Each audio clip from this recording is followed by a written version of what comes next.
সম্মানিত চিংড়ি চাষের সাথে সংশ্লিষ্ট চাষি, অ্যাকোয়া মেডিসিন, ফিড মালিক, ফিড বিক্রেতা যারা আছেন সবাইকে আমি আমার আন্তরিক শুভেচ্ছা জানাচ্ছি।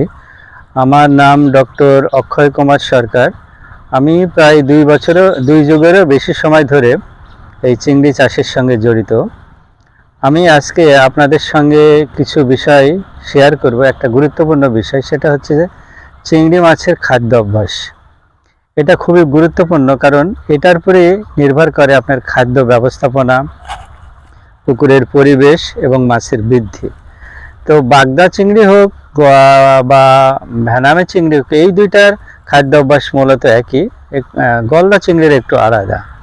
তো সাধারণত আমাদের প্রাকৃতিক যে ঘেরগুলাতে, এই ঘেরগুলাতে যে বাগদা চিংড়ি থাকে, এরা আপনার যে খাবারগুলা খায় সেটা হচ্ছে গাছের বা শ্যাওলার পচা অংশ, সবুজ শ্যাওলা, জুপ্লাঙ্কটন, তারপরে কাস্টাসিয়ান্সের লার্ভা, পোকা মাকড় যা কিছু আছে, এগুলা সর্বভোগ পানি চিংড়ি।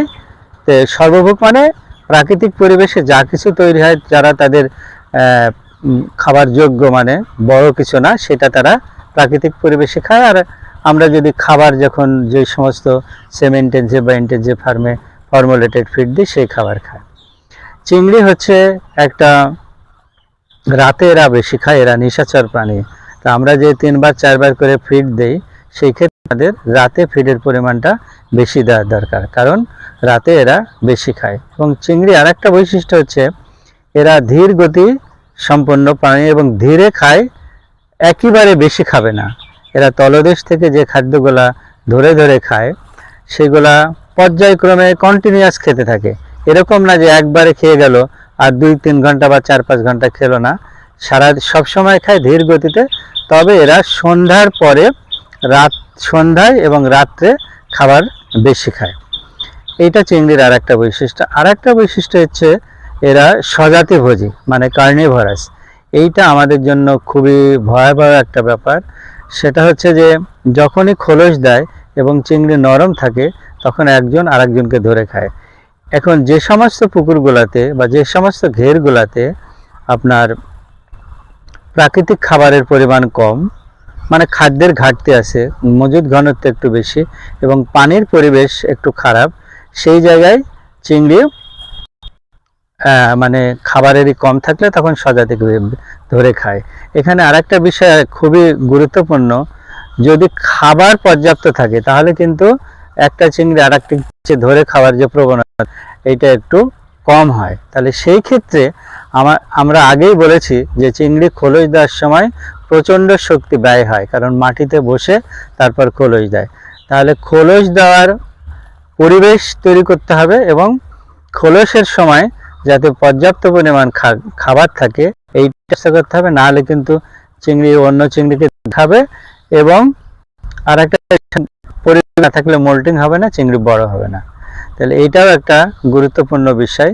তো আর একটা বিষয় হচ্ছে, চিংড়ি কিন্তু রাসায়নিক সংবেদনের খাবার ধরে। চোখ দেখার চাইতে রাসায়নিক সংবেদনে খাবারটা উপযুক্ত। এটা দিয়ে তার অ্যান্টিনা বা অ্যান্টিনুল দিয়ে এটা শনাক্ত করে, ম্যাক্সিলিপিড বা ওয়ার্কিং লেগ দিয়ে, হাঁটার পা দিয়ে এটা ধরে মুখের ভিতরে দেয়।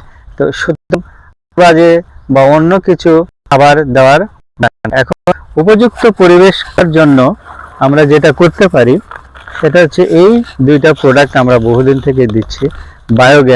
বায়োগ্যান দিলে খোলস দেওয়ার জন্য উপযুক্ত পরিবেশ হবে, আর সে যাতে খোলস দেয় তার জন্য ভিটামিন, প্রেমিক্স, অ্যামাইড, এটা এবং অ্যাকোয়ামিন, এটা আপনারা নিয়মিত দেবেন। প্রথমে একটা প্রোডাক্ট আছে, গ্লুকোজ লিমিটেড কোম্পানি প্রোডাক্ট, এগুলো এই প্রোডাক্টটাও আপনি নিয়মিত দেন। তাহলে দেখবেন প্রাকৃতিক বা চাষের চিংড়ি যার উৎপাদন উৎপাদনরূপ আপনারা পাবেন, এবং যেটা হচ্ছে যে খোলস দিতে কোনো সমস্যা হবে না। আজে বাজে অন্য কোনো জিনিস বেশি দেওয়ার দরকার নাই।